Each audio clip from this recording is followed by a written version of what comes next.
Bonjour, aujourd'hui nous sommes à Saint-Didier-d'Aussiat au Jardin d'Estive où Benoît et Meryl produisent, transforment, commercialisent et tout en bio.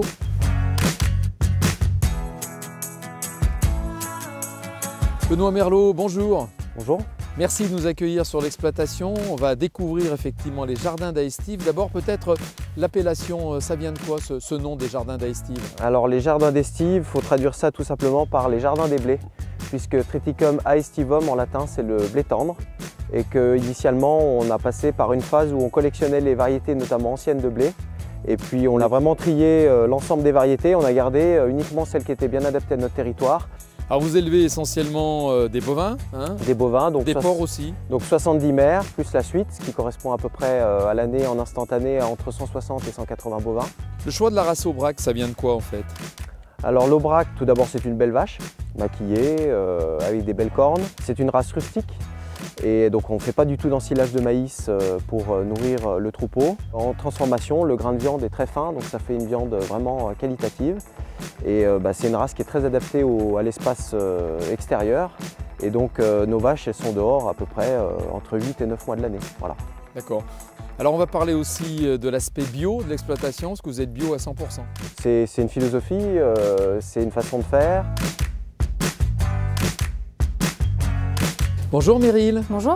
Merci de nous accueillir sur le lieu de transformation des produits.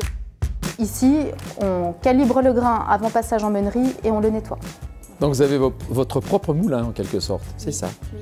On a 2 locaux dédiés à la fabrication de la farine et de l'huile. Et on a également un local de boucherie. La farine de blé, donc c'est vraiment notre cœur de gamme. On la produit en T65 extra, donc c'est ce qui nous permet de nous rapprocher de la T55 tout en sachant qu'avec une meule de granit telle qu'on travaille, on ne peut pas faire de la 55.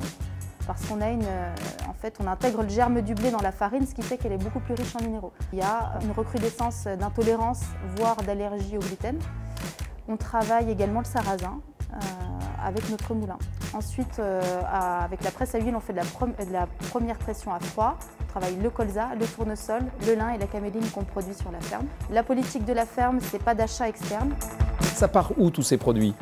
Alors on a des circuits de commercialisation variés. On fait de la vente en circuit long et de la vente en circuit court. Tous les vendredis à la ferme, on reçoit notre clientèle en direct.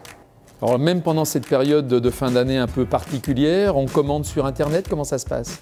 Alors nous avons un site internet avec une boutique en ligne qui n'est pas un outil d'achat à proprement parler, mais qui permet de voir à notre clientèle tout ce qu'on peut trouver chez nous chaque vendredi.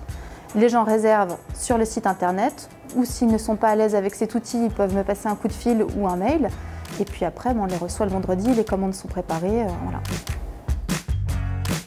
Prochain épisode, il sera consacré à la table bagésienne où Frédéric Martin et Laure cuisinent des saveurs de lin.